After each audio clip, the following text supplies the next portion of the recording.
Hunting Dogs is back, guys, with a really interesting premise.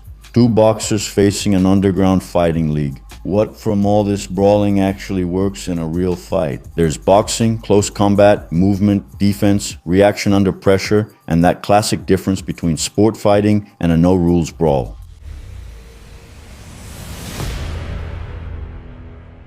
Hounds was already at the top of my list, wasn't it? It shows more techniques and even more interesting fight scenes than the first one, man. He's cold, huh, man? I like that. Honestly, that would mess with my fighting mindset, you know? I would fight, man. I tell my athletes not to touch, man, but if they do, then it's a whole different story, man. I'm really against that kind of behavior from the opponent, guys.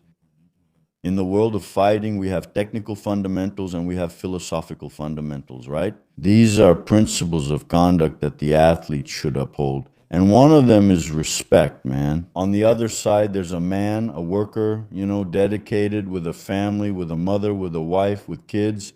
I wish him success there too, but I want my own success. So let's see who wins in the ring.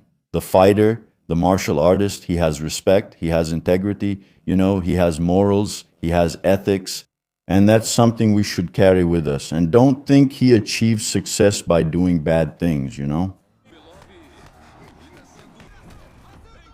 At this moment, the guy there who was the fighter that got knocked down, he's acting on the attack. And he left the counter-attack open for his opponent. The counterpuncher is the guy who lands shots more easily. He doesn't need to step in, he doesn't need to expose himself. So he always waits for the opponent's attack to counterpunch and catch him while he's more open, right? He's bringing the counter again. Look, now he started landing. It was a blitz, he was cornered. But he's already started to control a little more. The distance, he's making the opponent miss more. He did an interesting feint there. In boxing, you have to go for the foundation. You don't knock it down from the top, from the roof, right? You knock it down from the base. Work the body so that he drops his guard and you can go for the head, wear out the guy's stamina. Make him stop moving so much. If he moves his head too much, target the body instead since the head moves but the body stays still. You can see that now the choreography makes the opponent start missing more. He started to control the distance more.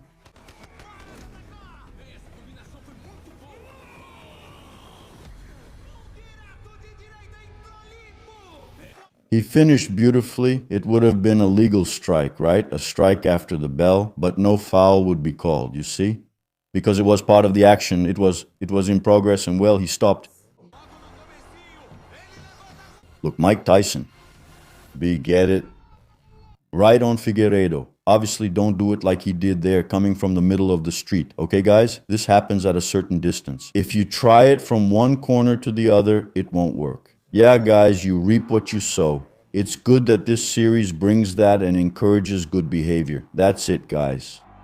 If sports and the media don't help us promote good behavior, not even in sports, we won't have that. How many fights do we see where the main conflict is trying to destabilize the opponent psychologically and also sell the fight? Because unfortunately, the general public likes that, man. If we as professionals don't understand that and don't take it to heart, this behavior will leave the ring. So we shouldn't perpetuate that, guys. It happened, it went on until the fight, then it stopped. They're going to leave the ring and go on with their lives, but I'm a bit skeptical about this kind of behavior. I don't like my athletes behaving like that, no. It's not enough to kidnap, but you still have to drop her, poor thing. Damn. Damn, he already took a hit right in the gut. That spinning back technique is more common in Taekwondo, but it's part of stand-up fighting. You see, right? People in Muay Thai are a bit prejudiced with spinning moves because they leave you exposed, but in karate, in taekwondo, and even in kickboxing, people work on them a bit more with more freedom, right? But it's part of stand-up fighting. But it has to be well executed because it really exposes your back. The self-defense guys would already throw a headbutt. Both my arms are trapped here. What am I going to do, man? Look, headbutt the guy. He's being grabbed by the shoulder. His shoulder is controlled. It's hard for him to reach the face. He has to go for the body instead. There you go. There it is. He's taking that arm home with him. Wow, wow. Hey, look, he's doing Taekwondo, man. He's practicing Taekwondo and working to create an angle. He's doing the Matrix. Do you think this kid is a boxer?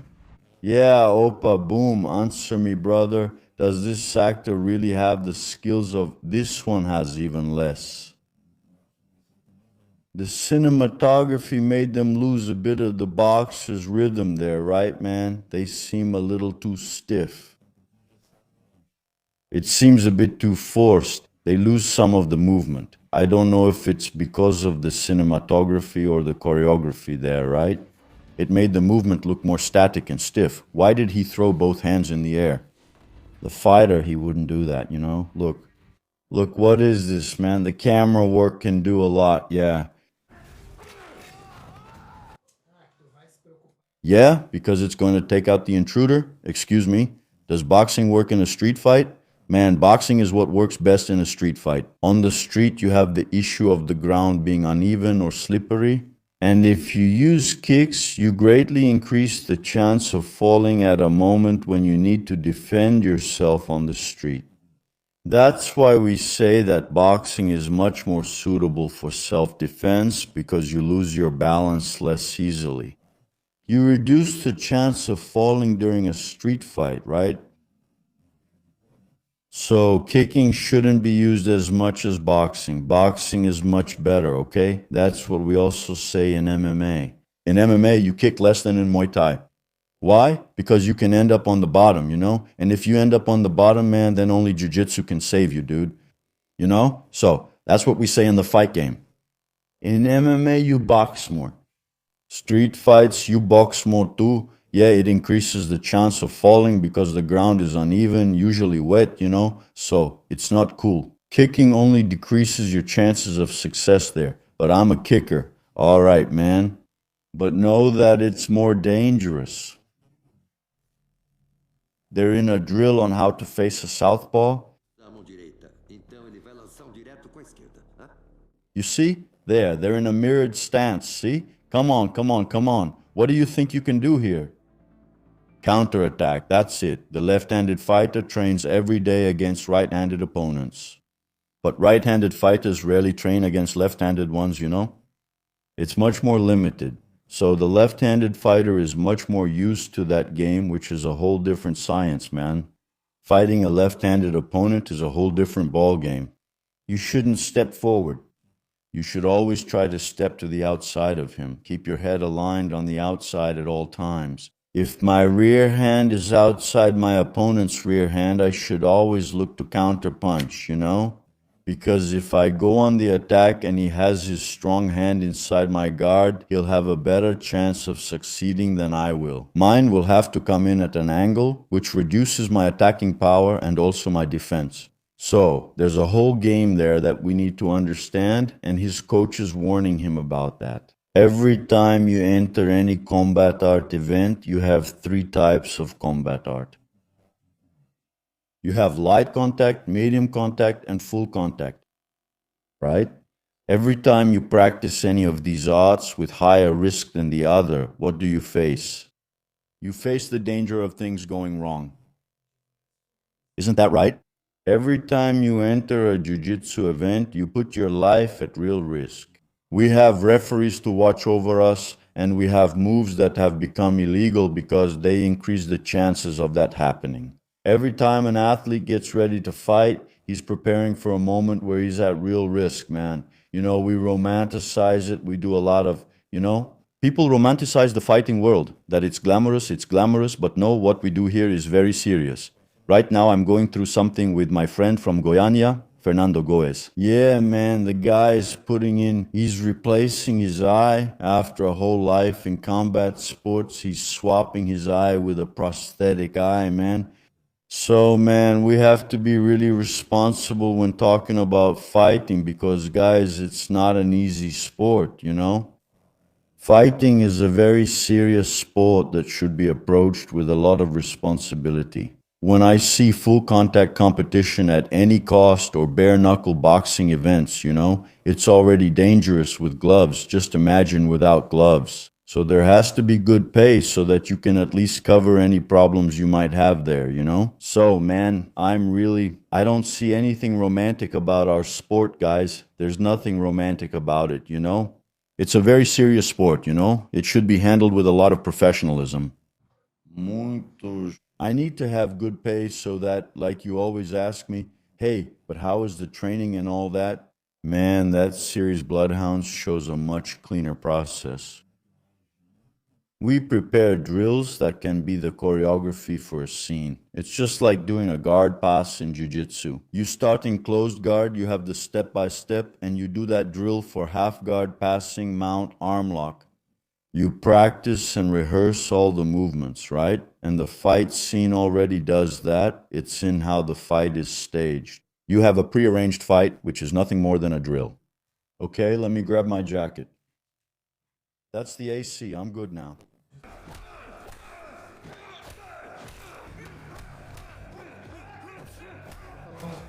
Yeah, man. Why is he holding his hand like that? Is he hurt? He's there with his daughter, a little girl over there. A forced little girl? Yeah, they're not professional athletes, man.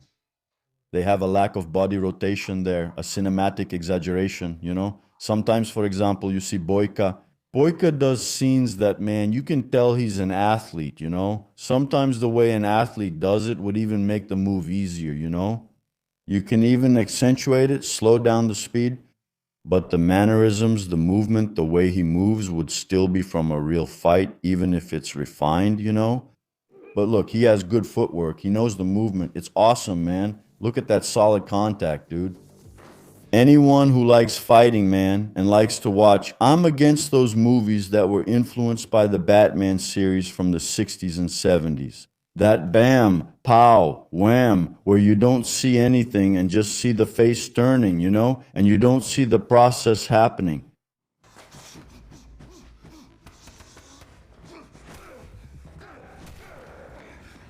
Look at what he does, the pivot step and the pendulum step, really cool, man.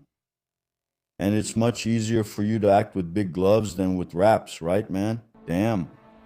Acting with wraps, any mistake, any touch is just like WWE. Man, those guys are crazy. Hey, you could take it to the ground, damn. Who would tap on the shoulder, man? In this case, I'd punch them in the face.